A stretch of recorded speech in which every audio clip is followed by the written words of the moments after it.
DC with Claiborne.com.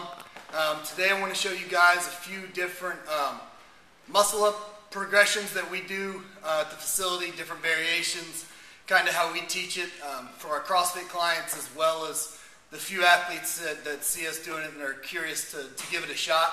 We're going to go through basically a strict muscle up, kipping one, how to tie them together until they can tie them together unbroken. We'll go through them, how we perform them on a bar, and then I'll show you something that we kind of thought up one day that takes the muscle up to a whole new level. So starting off, we're going to go first with the, basically a strict muscle up. The very first thing that you have to learn how to do is grab the rings with the false grip. False grip basically means it's going to go across here, back through that hand. So this is how you typically hold the rings. Now we're going to come over all the way through. So now see how my hands can face together when that would be normal. Now my knuckles can touch. So first part of a strict muscle up, the biggest key that nobody really seems to do is once they get that false grip, if you pretend that I'm kind of hanging, is you want to pull your knuckles stay together all the way to your chest. What that'll do is by going into your chest, that'll give you the power to be able to throw yourself through. What a lot of people will do is they'll get here and they'll get so rushed and so anxious to throw themselves through that when they get to about this position, they go here, they go wide, and they just fall back out.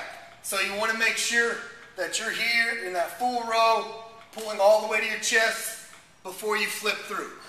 So what we'll tend to do is we'll do the exercise kind of like you just saw me doing on the rings, or we'll come in with the partner and we'll have them go false grip, and we'll have someone sit underneath and kind of assist them just so they feel that row going all the way to their chest. So what that looks like unassisted is false grip. You want to come up, you pull, and that pulls yourself through. So again, false grip, keep those rings tight, up, and that pulls you through. And then press it back up to the top. So now, one of the big things is once you get the strict muscle up, now the kip makes it a lot easier. We like to really try to get at least the strength to get that strict muscle up before we start working on the kip. So once we get into workouts involving around multiple rounds of them, or something like that, the strength's there to make sure that the injuries and support stays with the movement the whole time. So our kip, basically the exact same thing. We'll always false grip it at least for the first one. Kip's going to be just like you would a pull-up kip. We're here, head's going through, shoulders acting as a brake, and that's going to pop you up. So it'll look basically there and throw you up. Now the key is how we go into them unbroken. When we go down, a lot of people will just drop. We actually try to descend and go down kind of into a J, into like an L-sit type position, and that'll swing our legs back. So from here, we'll go down, and that pulls us straight back into the kip. If you see, make sure what you don't want to do is go straight back down, because then you have no kip, or you'll start your kip too late and end up way back here and not be able to pull yourself through. Alright, so the next variation that you're starting to see a lot more of in CrossFit workouts is actually you muscle up off a bar. It seems to be, muscle up is the one that the kind of exercise that everybody was after for so long, and now that it's becoming pretty mainstream and a lot of people are starting to get it, they're starting to throw in variations like off a bar, stuff like that. I actually learned how to do it first off a bar because in our old facility we didn't have rings. So this, now that we have rings, I haven't done it off a bar in a while, but it's still basically the same concept. The only difference is when we go, instead of going up with knuckles here, pulling to that chest, when we kip on this one, we want to kind of throw ourselves not up, but we want to try to throw ourselves forward and bury that bar in our stomach. And so what that means is we want to end up from that kip. As we kip, we'll come through, bury it here, and now it's just a straight press up to finish that muscle up dip position. A lot of people will try to go vertical, and so that kip, they end up here, tucked way far, or pushed way far away from the bar, and they can't get those hands over, and they can't get those elbows through to press it out.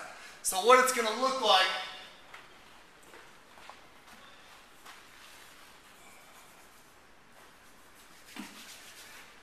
is basically grabbing the bar the same way. We like to go thumbs over. Our bar is a little different because we have neutral grip in the middle, so we can't go a true false grip. But here you're getting your kip, and remember, throw yourself over the bar towards the front, so or throw yourself forward instead of up. So there's your kip. We're here. Now I'm sitting here. Now I'm basically press. Now I just press up to finish the muscle up. Compared to going straight up, when it's one movement, you don't get that break. Back down. See how I finished here? Now you can press it up. All right, final variation that we kind of discovered after screwing around in the facility was we were thinking of just ways, different ways you can do muscle ups, and one day we thought we'd try it off the ropes.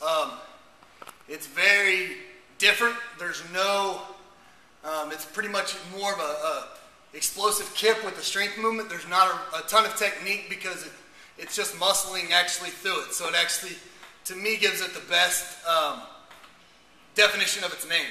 So the way we're going to do this is arms go up. They're going to go around the rope. So you're here up tall. It's where it's wrapped around you one time. You're hanging, and then it's going to be an explosive kip and a press it out. The key to this one is you have to keep everything tight because there's nothing that you're really grabbing that's going to be solid and supportive. So if elbows and arms drift out, that rope's going to go and you lose it right then. So here, try it. And then it's just a rope dip to press out. And if you'll see, the ropes wrap around. Basically that's because you saw how much difficult it is. The kip gets you up, but then it becomes a full straight press on an unstable type object, which makes it a ton more difficult. So give any of those three a try. If you have any questions about progressions or things that you, questions you have about any of the movements, feel free to hit me up or drop a comment below, and appreciate it.